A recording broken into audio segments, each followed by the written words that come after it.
Je m'appelle Clara. J'ai 30 ans et jusqu'à récemment, ma vie ressemblait à une toile bien ordonnée, peinte avec des couleurs pastel. Mariée depuis 5 ans à Sébastien, un homme gentil et prévisible, j'avais tout ce que beaucoup considéreraient comme une vie idéale. Un foyer confortable, une carrière stable et une routine rassurante. Mais au fil du temps, cette routine a commencé à m'étouffer. C'était comme si quelque chose en moi, une étincelle, s'était éteinte. J'ai longtemps cherché à comprendre ce qui me manquait. Était-ce Sébastien? Était-ce moi? Ou était-ce simplement la vie, cette grande œuvre inachevée qui nous laisse toujours en quête de quelque chose de plus? Et puis, un jour, Arthur est entré dans ma vie.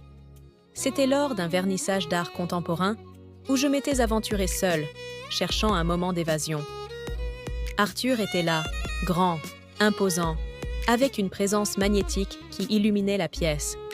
Il n'était pas simplement beau, il dégageait une confiance et une intensité qui donnaient l'impression qu'il voyait au-delà des apparences. Nous avons parlé. Rien de remarquable au début, des banalités sur les œuvres exposées, sur l'artiste, sur le vin servi. Mais ses yeux, sombres et profonds, semblaient poser des questions que je n'osais pas formuler à sa haute voix. Les semaines qui ont suivi, je me suis retrouvée à penser à Arthur, plus souvent que je ne voulais l'admettre. Il m'envoyait des messages, parfois légers, parfois plus directs. Avec lui, je me sentais vue, vraiment vue, comme si quelqu'un avait enfin trouvé la clé de cette partie de moi que j'avais gardée cachée. Lorsque nous nous sommes retrouvés pour la première fois, ce fut comme une tempête douce mais dévastatrice. Ce n'était pas seulement physique, bien que cette connexion soit indéniable.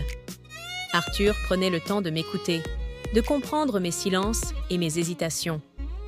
Avec lui, je découvrais des parties de moi-même que j'avais presque oubliées. Et pourtant, chaque moment avec lui était teinté d'un mélange de culpabilité et d'euphorie. J'aimais Sébastien, ou du moins, je le respectais profondément. Mais ce que je vivais avec Arthur réveillait en moi une partie plus audacieuse, plus vivante. Je ne cherche pas à justifier mes choix, ni à les condamner. La vie est complexe, et nos cœurs sont souvent tiraillés entre ce qui est juste et ce qui nous semble vital. Les jours qui suivirent, ma vie bascula dans un étrange équilibre.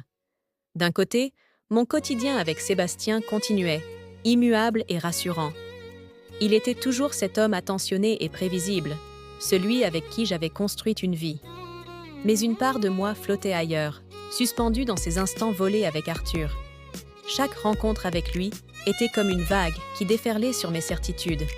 Il m'écoutait, pas seulement mes mots, mais aussi mes silences. Il devinait mes pensées, anticipait mes hésitations. Avec lui, il n'y avait pas de faux semblants.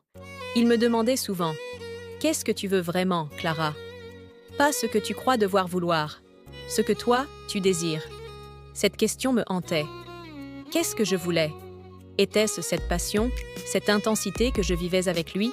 Ou bien étais-je simplement effrayée à l'idée de perdre la sécurité que m'apportait Sébastien? Une nuit, après une soirée passée avec Arthur, je suis rentrée chez moi avec un poids sur la poitrine. Sébastien dormait, paisiblement, ignorant tout du tumulte qui bouillonnait en moi. Je l'ai regardé, son visage doux, si familier, et j'ai ressenti une douleur aiguë. Pas de regret, mais une sorte de tristesse. Je savais que mon cœur n'était plus entier ici. Quelques semaines plus tard, Arthur m'a proposé de partir.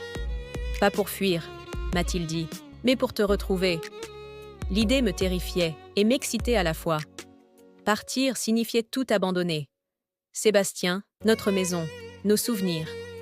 Mais rester signifiait étouffer cette partie de moi qui criait pour être entendue. Un soir, j'ai confronté Sébastien. Pas sur ce que je faisais. Je n'avais pas le courage de tout lui dire, mais sur nous. « Sébastien, est-ce que tu es heureux ?» ai-je demandé doucement. Il a levé les yeux, surpris, puis a haussé les épaules. « Je suppose que oui.